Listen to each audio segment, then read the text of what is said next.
खूब लड़ी मर्दानी वह तो झांसी वाली रानी थी। भारतीय स्वतंत्रता संग्राम का इतिहास कई वीर नायकों और नायिकाओं ने बलिदानों से भर दिया है। लेकिन जब भी भारत की वीरांगनाओं की बात होती है तो झांसी की रानी लक्ष्मीबाई का नाम सबसे पहले लिया जाता है। उनका जीवन साहस, बलिदान और मातृभूमि के प्रति असीम प्रेम का अद्वितीय उदाहरण है। आज हम आपको बताएंगे उस वीरांगना की कहानी जिसने न सिर्फ झांसी की रक्षा के लिए अंग्रेजों से लोहा लिया बल्कि भारत की स्वतंत्रता की नींव भी रखी। झांसी की रानी का प्रारंभिक जीवन के बारे में बात करें तो रानी लक्ष्मीबाई का जन्म 19 नवंबर 1828 को काशी वाराणसी में हुआ था।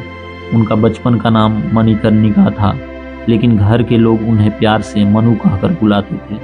उनके पिता मरणोपरांत मोरोपंत तांबे और माता भागीरथी बाई एक मराठा ब्राह्मण परिवार से थे। मनु का बचपन बहुत ही साहसी और निर्भीक स्वभाव का था। जहां उस समय की सामान्य लड़कियां गुड़ियों से खेलती थी, वहीं मनु घुड़सवारी, तलवारबाजी, धनुर्विद्या और युद्ध कला में निपुण हो रही थी। उनका अधिकतर समय पेशवा बाजीराव द्वितीय के दरबार में बीतता था, क्योंकि उनके पिता पेशवा की सेवा में कार्यरत थे।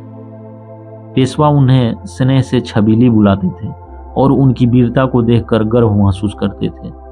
आइए अब देखते हैं इनके लक्ष्मीबाई बनने के सफर को। 1842 में मात्र 14 वर्ष की आयु में मणिकर्णिका का विवाह झांसी के राजा गंगाधर राव नेवलकर से हुआ और वह झांसी की रानी लक्ष्मीबाई बन गई। शादी के बाद भी उन्होंने अपने साहसी स्वभाव को नहीं बदला।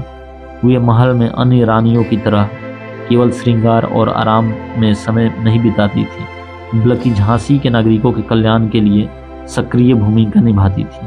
लेकिन उनकी खुशहाल जिंदगी में दुखों का साया तब आया जब उनके पुत्र का जन्म हुआ, लेकिन कुछ ही महीनों में उसकी मृत्यु हो गई। इस घटना ने गंगाधर राव को बहुत दुखी कर दिया और वे बीमार रहने लगे। रानी लक्ष्मीबाई और गंगाधर राव ने 1853 में एक पुत्र दामोदर राव को गोद लिया, लेकिन उसी वर्ष गंगाधर राव का भी निधन हो गया, जिससे झांसी के भविष्य पर संकट मंडराने लगा। ब्रिटिश ईस्ट इंडिया कंपनी के गवर्नर जनरल लॉर्ड डलहौजी ने अपनी डॉक्ट्रिन ऑफ लैंप्स नीति के तहत झांसी को अंग्रेजी शासन में मिलाने का प्रयास किया। इस नीति के अनुसार यदि किसी भारतीय राजा की संतान नहीं होती तो उसकी रियासत ब्रिटिश साम्राज्य के अधीन हो जाती थी।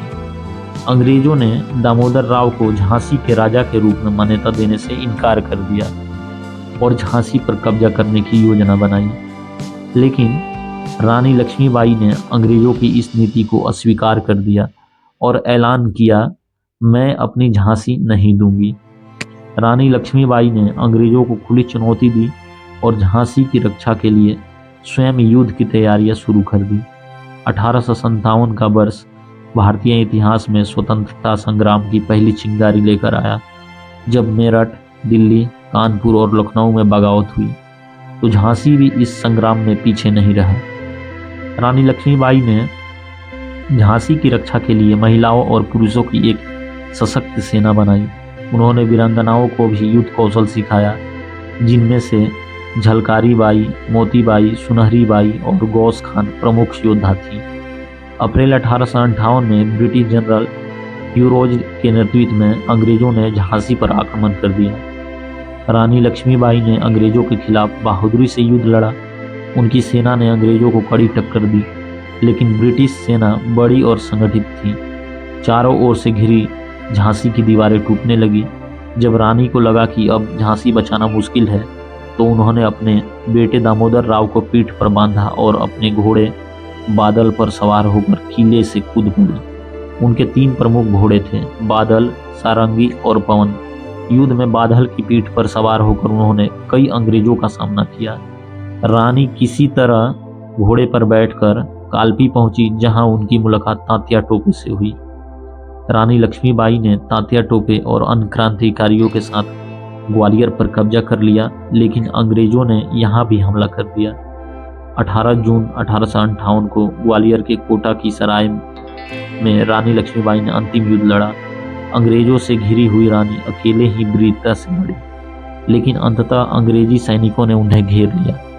गंभीर रूप से घायल होने के बाद भी वे लड़ती रहीं, लेकिन अंततः उन्होंने मातृभूमि के लिए अपने प्राणों की आहुति दे दी। उनकी अंतिम इच्छा थी कि उनका शरीर अंग्रेजों के हाथ न लगे, इसलिए उनके वफादार सैनिकों ने उनका अंतिम संस्कार एक मंदिर के पास कर दिया।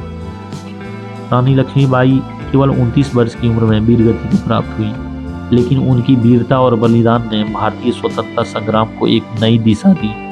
आज भी उनकी कहानी हर भारतीय के दिल में जोश और देशभक्ति की भावना को जागृत करती है। उनकी याद में भारत सरकार ने कई स्मारक, मार्ग और संस्थान बनाए हैं। उनके सम्मान में भारत सरकार ने झांसी की रानी लक्ष्मीबाई राष्ट्रीय पुरस्कार भी शुरू किया है। रानी लक्ष्मीबाई की वीरता आज भी भारतीय सेना और महिला सशक्तिकरण का प्रेरणा स्रोत है। 2023 में भारतीय नौसेना ने पहली बार महिलाओं को अग्रिम युद्ध भूमिकाओं में शामिल किया, जो रानी की सैन्य नेतृत्व क्षमता को दर्शाता है। प्रधानमंत्री मोदी ने नारी शक्ति को बढ़ावा देने के लिए कई योजनाएं शुरू की हैं, जिनमें बेटी बचाओ बेटी पढ़ाओ शामिल है। 2024 में झांसी को डिफेंस इंडस्ट्रियल कॉरिडोर का हिस्सा बनाया गया, जिससे यह क्षेत्र सैन्य उत्पादन में अग्रणी बनेगा। लक्ष्मीबाई का साहस आज भी राष्ट्र को प्रेरित करता है। खूब लड़ी मर्दानी, वह तो झांसी वाली रानी। रानी लक्ष्मीबाई की वीरता भारतीय सेना और महिला सशक्तिकरण का प्रेरणा का स्रोत है।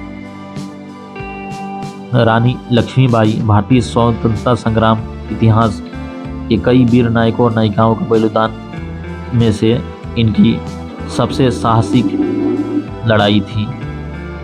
आज हम झांसी की रानी के बारे में बात किए, आगे भी ऐसे और वीर योद्धाओं के बारे में बात करें, इसलिए हमारे चैनल से जुड़े रहें। अगर आपको यह वीडियो पसंद आया हो तो इसे लाइक करें, शेयर करें और हमारे चैनल को सब्सक्राइब करें। हमें कमेंट में बताएं कि आपको भारतीय स्वतंत्रता संग्राम की कौन सी और कहानियाँ सुननी है। धन्यवाद।